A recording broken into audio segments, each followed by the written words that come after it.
Okay, let's talk immunizations. What types of shots or medications do you need when you're going on a mission trip to another country?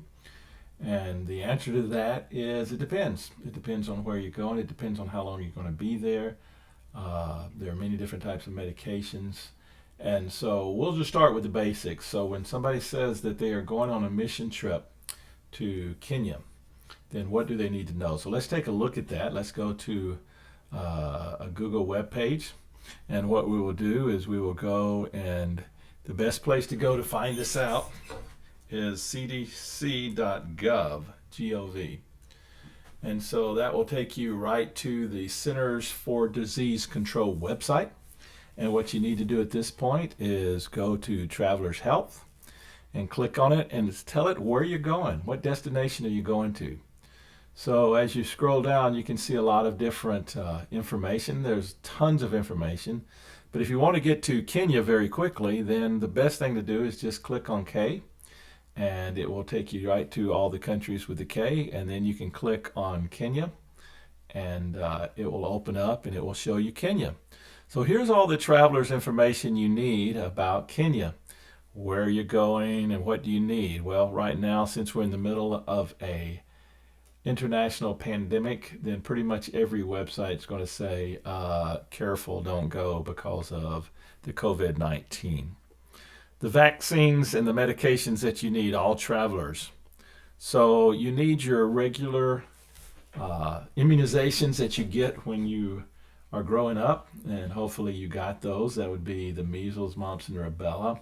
The routine vaccination should be up to date. If not, uh, then you'll need to bring those up to date. If you're wondering where you're at on some of this, you can go to your local health department or your local doctor, and they can do I think it's called a titer or something like that, and they can draw a little bit of blood, and they can tell you uh, if the antibodies in your blood is low, and they can tell you if you need a booster for any of these shots.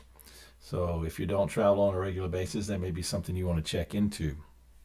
So most travelers have, when you go into Kenya, hepatitis A, and it tells you that the CDC recommends that. They have typhoid, and usually typhoid is a pill or a shot. I think the pills last a little longer. It's like 2 pills the first day, and then every other day a pill for about 5 days, and that should last for about 3 years. But they will have the recommendations. And then it says some travelers. So there's all kinds of other things that some travelers do, not every traveler. And you'll have to use your own determination. Ask the group that you're going with, what do they normally recommend? A lot of times when we're traveling is we get malaria drugs. And the reason for that is because of mosquito bites, especially if we're going to be outside some, or if we're sleeping in a lodging without air conditioning and without mosquito nets. And there's several different things that you get for malaria, which is chloroquine, mefloquine, malarone. They're all a little bit different. Some of the drugs may cause you to have nightmares. Some of the drugs have caused some psychotic episodes in some people. And some of the drugs are cheaper than the other drugs, and some of the drugs are expensive. So just ask lots of questions when you go to get your immunization. But this gives you a great start on what to do. Then it shows you what some of the people get, yellow fever included. Then it talks about stay healthy, stay safe, what should you eat or drink. This is great information, especially if you've never traveled before. It tells you the types of food to eat, what types of food not to eat. Don't drink the water. These are questions you should be asking your group leader as you go.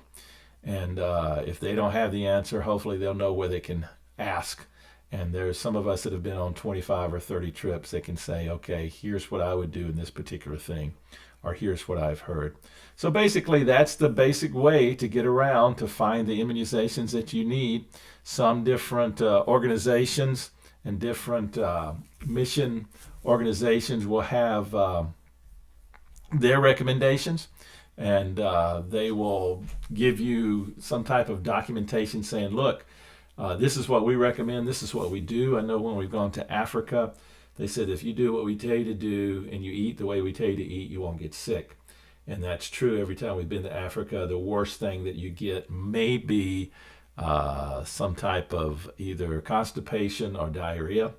And one of the things that I try to do when I'm traveling, especially all the way across to Africa or someplace like that, is I try to drink a lot of water. I try not to drink those things that are going to dehydrate you, like alcohol or possibly caffeinated drinks, but drink a lot of water on your way. And then I always take Fiber One bars with me in case I have a problem with constipation, or I take chewable Pepto Bismol with me. And if I get to a country and my stomach starts rumbling one day, I will take one Pepto Bismol. I'll chew it up each morning prophylactically so that I don't have an issue. And then I just kind of watch myself and see if I'm regular or not, and then adjust between Fiber One bars, nothing, or Pepto Bismol based on any problems that I'm having. So those are the types of things. It's best when you go to be honest and transparent with one another, to talk with the ladies, men with the men, or if you're confident with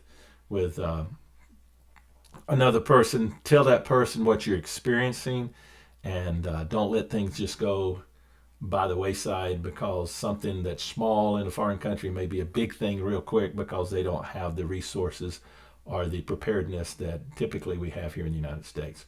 So that's our talk about immunization. Feel free to ask any questions that you have.